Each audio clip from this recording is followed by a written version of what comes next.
Hello, hello, j'espère que vous allez bien. Aujourd'hui, je vous embarque au Maroc.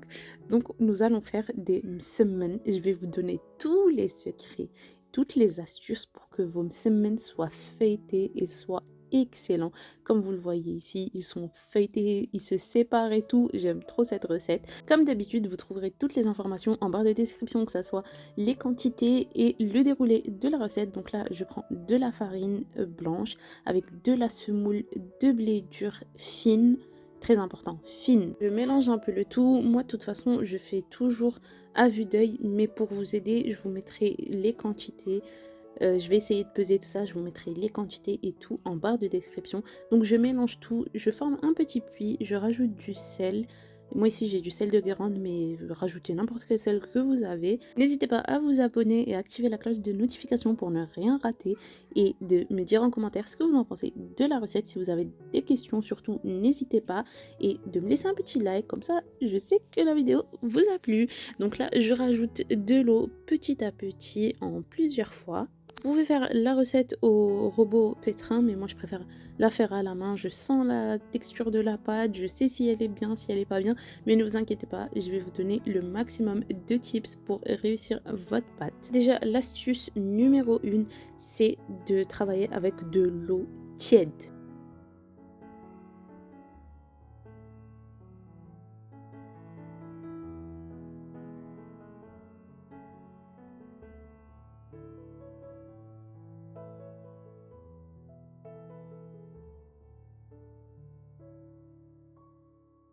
Continue toujours à rajouter de l'eau petit à petit et à pétrir. Une fois que la farine a absorbé toute l'eau, je remets encore de l'eau et là vous voyez la pâte elle est encore dure. Là vous allez continuer à pétrir la pâte pendant 2 minutes même si elle est encore dure sans rajouter d'eau.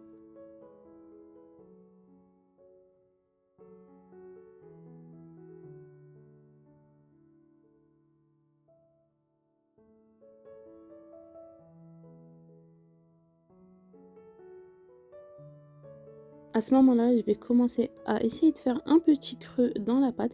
Comme ça, je vais insérer de l'eau petit à petit et je vais pétrir la pâte en ajoutant de l'eau. Là, je fais comme ça pour éviter d'avoir de l'eau un peu partout. Généralement, on le fait dans une sorte de grande assiette en terre cuite, mais là, j'en ai pas, donc j'ai fait directement sur le plan de travail. Quand c'est dans l'assiette à terre cuite, même si on met pas mal d'eau, on n'a pas peur d'y aller franchement parce que l'eau elle va aller nulle part, alors que là j'ai peur que l'eau aille partout. Donc là on passe à l'astuce numéro 2. La pâte à msemen est une pâte qui doit être bien pétrie, comme ça elle relâche tout son gluten et qu'elle soit vraiment molle. Je sais pas comment vous expliquer, pas molle molle, mais vraiment quand vous appuyez dessus, elle doit pas rebondir. Votre doigt doit s'enfoncer dedans. Par rapport au début, on voit une réelle différence. Là, on voit que la pâte commence à être de plus en plus élastique et collante. Donc ça, c'est un bon signe. On continue quand même à pétrir. À ce stade-là, j'ai pas rajouté d'eau parce qu'on voit que sur le plan de travail, il y a encore un peu d'eau et que la pâte, elle commence vraiment à être collante. Avant de rajouter encore de l'eau, il faut vraiment que la pâte ne soit plus collante à votre plan de travail. Il faut pas avoir peur de malmener la pâte. Franchement, moi, je l'ai malmenée dans tous les sens, mais il faut y aller vraiment énergiquement. Il faut y mettre de la force pour vraiment que la pâte soit bien pétrie. Vu qu'on la fait à la main, si ça serait au robot, sincèrement, ça serait plus rapide, mais là, à la main, ça prend un peu plus de temps, mais ça fait plaisir de le faire à la main. Donc là, vous voyez, comme ce que je vous expliquais, là, ma pâte, elle est molle, elle est élastique. Donc là, je vais mettre un peu d'eau et je vais recouvrir à l'aide d'un papier film ou bien d'un petit plastique de congélation qu'on coupe en deux.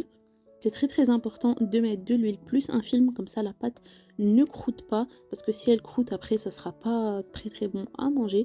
Donc on la referme hermétiquement, comme ça il n'y a pas d'air qui adhère, voilà.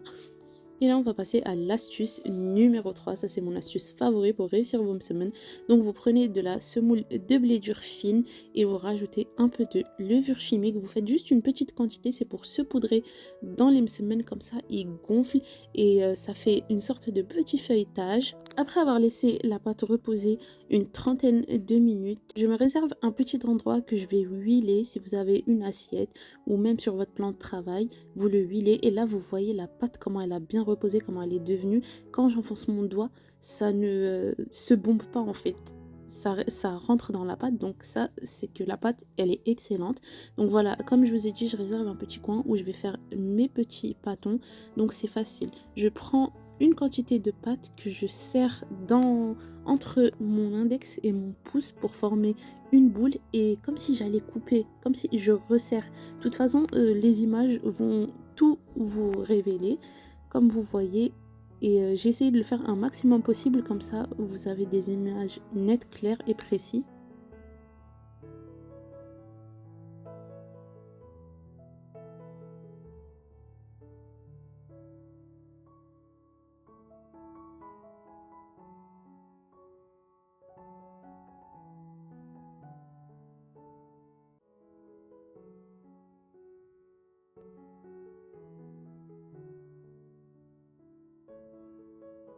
Et là, on passe à l'astuce numéro 4. Toujours, toujours, toujours couvrir la pâte pour qu'elle ne sèche pas et qu'elle ne croûte pas et qu'elle soit pas désagréable à travailler et qu'elle continue à reposer entre chaque étape. Là, on passe à l'étape où on va étaler la pâte.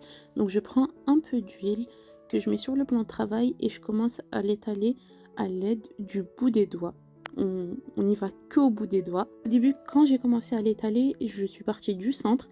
Mais là, une fois que le centre est bien étalé, on continue d'étaler que les coins et limite les étirer jusqu'à que notre semaine soit transparente, jusqu'à que notre pâte pardon, soit transparente un maximum. Et on évite de faire des trous, même si des fois ça arrive. Entre temps, j'ai fait fondre un peu de beurre et ça donne un bon goût dans le semaine. J'en mets que à l'intérieur, que dans la pâte, j'en mets pas sur la poêle au moment de faire cuire. Et là, je mets le mélange secret de semoule de blé dur et de levure chimique. Comme ça fait gonfler. Et là, je commence à faire mon pliage. Donc, je vous explique pas le pliage, je vous laisse regarder. Ça sera plus simple que d'expliquer.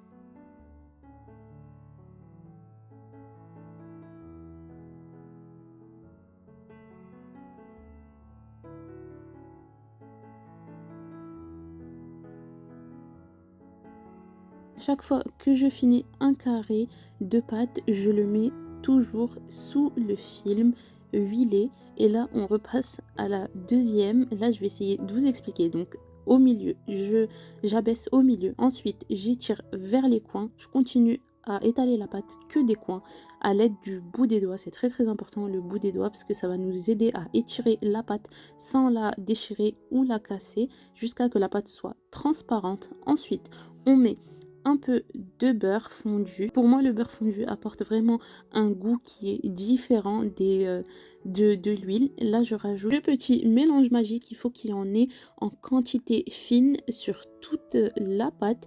Et là, je vais commencer à plier. Donc, je prends le haut que je rabats au milieu de la pâte et le bas aussi sur le haut, de sorte que ça fasse euh, un tapis. Je sais pas comment vous expliquer, mais voilà. Ensuite, le côté droit au milieu et le côté gauche sur le côté droit.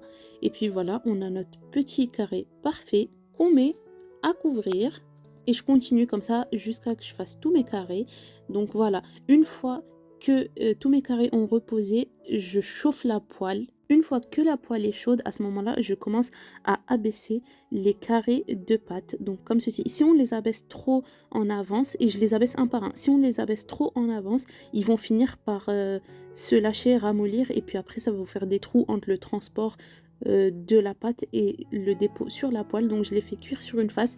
Une fois qui sont plus blancs comme au début, je mets un peu d'huile et je tourne et là ça commence à gonfler. Vu qu'on a mis le mélange de levure chimique et de semoule fine, c'est ce qui fait vraiment la différence et qui rend les msemen incroyables. Donc je continue à les tourner pour qu'ils gonflent de tous les côtés et puis après je vais les laisser à feu moyen, ni fort ni doux, coloré tranquillement. Moi j'ai l'habitude de le faire à la main, mais prenez une spatule, comme ça vous allez éviter de vous brûler. Et là comme vous voyez, la belle coloration, elle est magnifique. Le msemna, elle a gonflé de partout. On dit la msemna, pas le msemna parce que j'allais bugger. Et puis voilà le résultat, tous les petits msemen. Et on va faire la découpe ensemble. Regardez-moi ça, ils étaient encore chauds. Voilà ce que ça donne. Ils sont vraiment bien feuilletés. Et j'espère que la recette vous aura plu. Je vous dis ciao ciao, à une prochaine vidéo.